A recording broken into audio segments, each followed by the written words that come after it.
Every piece of metal a human being places on their body carries a decision. Not a fashion decision, not a cultural one, a vibrational one made either consciously, with full command of what is being activated, or unconsciously, as a sleepwalker adorning themselves with a technology they no longer understand. The question is never whether these metals affect you. They always have. The question is whether that effect is serving your liberation or deepening your imprisonment inside the density of matter. Think about that for a moment. The first civilizations did not wear copper because it was beautiful. They wore it because they knew something the modern world has been carefully trained to forget, that certain metals, placed against living skin, alter the frequency at which the human energy field broadcasts itself into the invisible planes. And in those invisible planes, something is always listening. For centuries, organized religion stepped in to manage and then quietly erase this knowledge. What was once a sacred and practical science became superstition. What was once a ritual became jewelry. The transformation was not accidental, it was systematic. When the early councils assembled to decide what the faithful could and could not know, the vibrational properties of metals never made it into the approved doctrine. The texts that described these properties were not debated, they were buried. Some of them were buried literally. In the desert of Upper Egypt, sealed in clay jars, hidden beneath the sand for over 15 centuries. When those jars were finally cracked open near a place called Nag Hammadi, the Coptic manuscripts inside described a reality so different from what the mainstream church had been teaching that the scholars who first translated them spent years debating whether to release the contents at all. Because what those texts described was not a God of unconditional love presiding over a gentle creation. They described a trap. A material world, what the Gnostic texts named Hylae, built from dense, low-frequency matter, engineered not for the liberation of the spirit but for its containment. A prison with walls you cannot see because the walls are made of matter itself.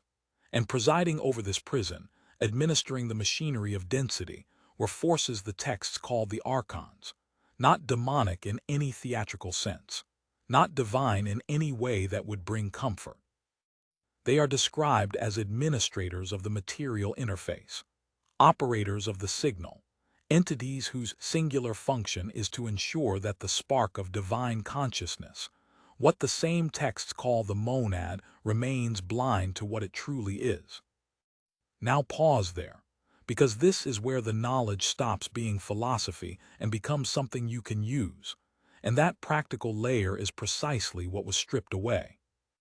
The Archons, according to these texts, do not operate through catastrophe or thunder.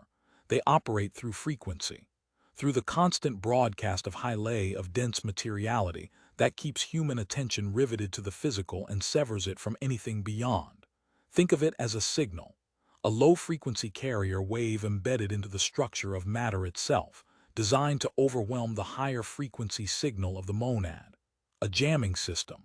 And like any jamming system, it has a weakness. It can be interrupted. It can be short-circuited. And the Coptic texts are precise about what produces that interruption, not prayer in the institutionalized sense, not ritual in the way the church later sterilized the word, something far more specific, far more physical, a technology that uses the properties of two metals, copper and silver, as insulators against Hylae itself, as interference generators aimed directly at the archontic tracking interface.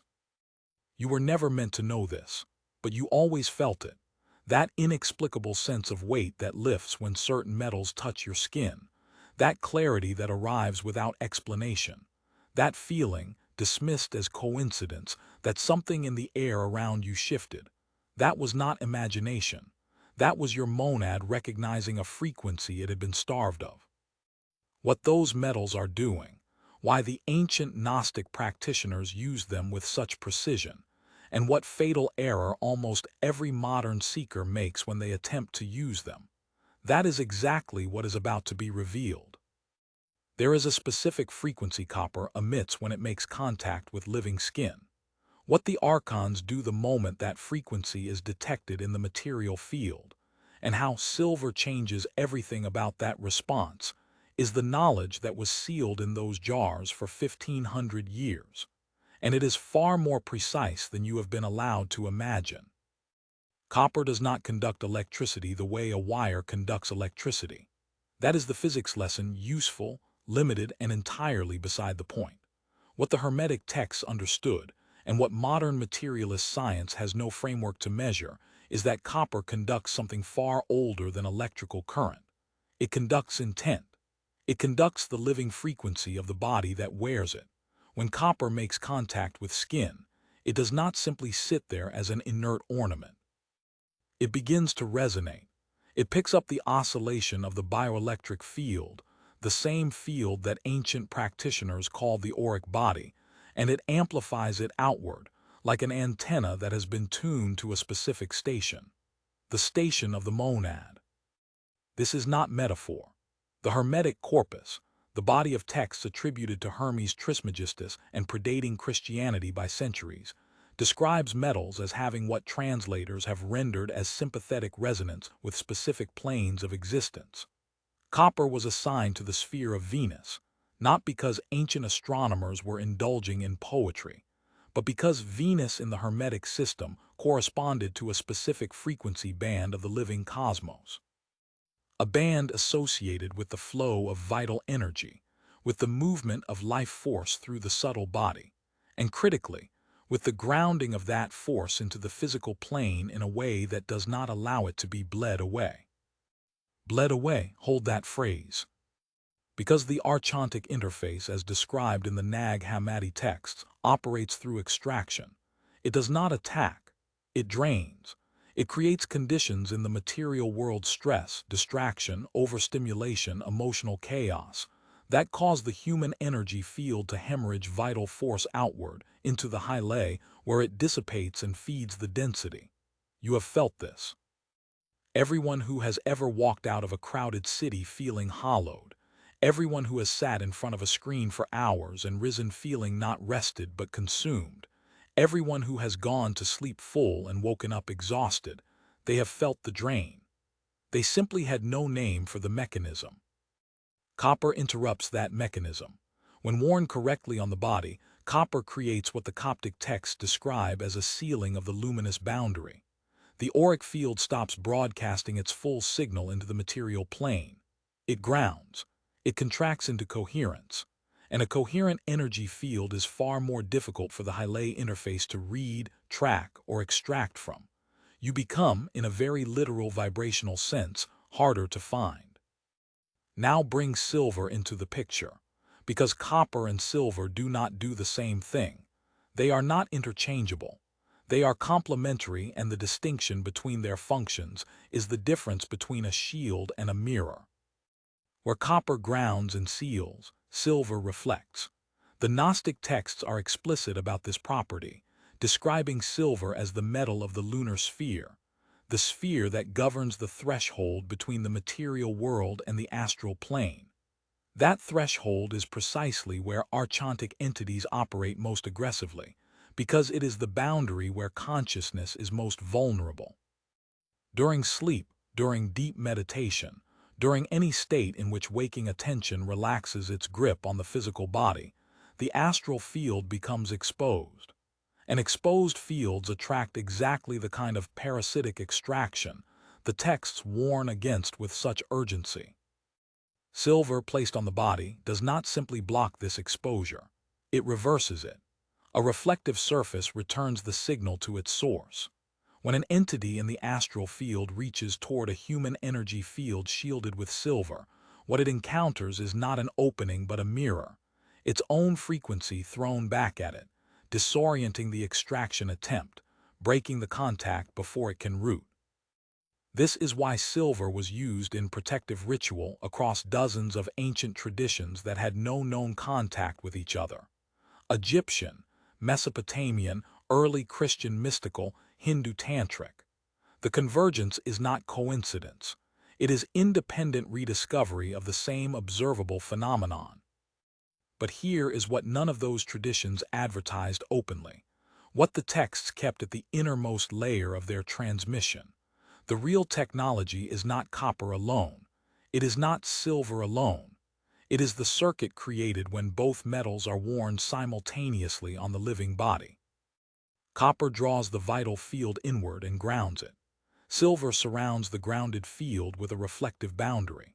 The result is a closed system energy moving in a contained loop between the body's own bioelectric field and the two metals, generating an interference pattern in the material plane that the archontic tracking interface cannot resolve. The Coptic texts use a specific phrase for this state, often translated as dissolving the face of Hyle. The signal the material world uses to locate and drain you becomes noise. You are, for the duration of that circuit, invisible to the extraction mechanism. The positioning of these metals on the body is not arbitrary. It never was. The texts describe specific points, the wrists, where the pulse exposes the bioelectric current closest to the surface of the skin. The neck, where the field of the head and the field of the body meet and create their most intense intersection. The ankles, where the body's connection to the gravitational field of the earth is closest and most accessible to grounding. These are not decorative positions. They are nodes. And placing copper and silver at these nodes simultaneously creates the full circuit, a complete energetic topology that the density of Hyle cannot penetrate in the way it penetrates an unshielded field. And then there is the activation, because wearing the metals is the structure. It is not the living practice. A copper bracelet on a wrist without conscious intent is a conductor without current. It holds potential, but it does not fire. The Coptic manuscripts describe a process of activation, not elaborate, not requiring initiatory lineage or years of preparation, that involves two elements: directed intention and frequency. Intention means something precise here, not wishful thinking, not vague spiritual aspiration. The texts describe it as the act of consciously declaring the purpose of the metal at the moment of contact with skin, addressing the metal as what it actually is, a vibrational tool, and naming clearly what it is being asked to do. Seal the field, reflect the signal, close the circuit.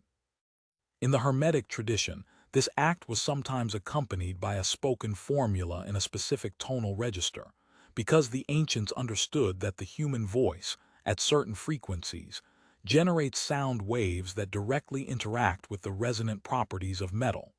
The vibration of the voice activates the vibration of the metal. The circuit does not simply exist, it is ignited. This is the knowledge that was never made public, not because it requires special access, but because a human being who knows how to seal their own energy field, who knows how to make themselves invisible to the extraction mechanism of the material plane, is a human being the system of density cannot feed from. And a world in which that knowledge is widespread is a world in which the architecture of Hyle begins, very quietly, to starve. But there is an error, one specific, almost universal error that modern seekers make when they attempt to work with these metals, and that error does not simply neutralize the shield. It inverts it. It turns the circuit against the very field it was meant to protect. What that error is, why it happens, and what occurs in the astral plane the moment it does, that is what the final seal of this